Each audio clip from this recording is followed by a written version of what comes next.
Hello, hello. I'm Dr. Jenn Hawkins, and we've got a lot of work to do as leaders. So let's talk about it. Now, any leader worth their salt understands that it's not about you, the leader, it's about your people.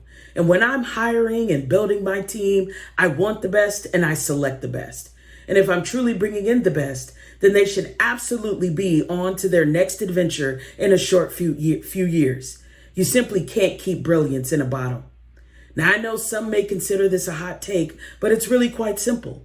Organizations are pyramids. There are more lower level than upper level positions. Every talented individual that walks through those doors can't move up. So we've got to make the most of this adventure while preparing our employees for the next one. Peace Corps employees are hired for 5-year terms. So on day one, I ask new hires, how do you want to start preparing for your exit? Now that always catches them off guard, but on day one, the countdown clock has begun. So when I say they should leave, it's a leave the nest mentality.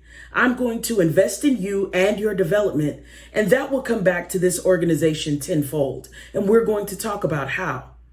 When I say that this mindset shift is critical to advancing diversity, equity, and inclusion, again, just look at the numbers.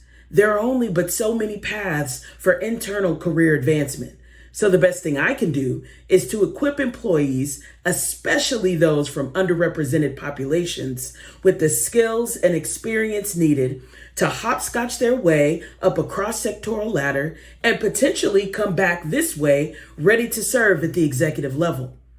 Now, employee retention is always about keeping talent in-house, and I get it.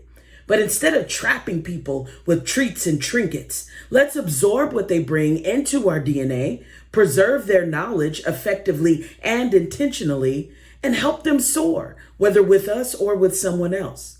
We're here to shake things up, right? To revolutionize the workplace.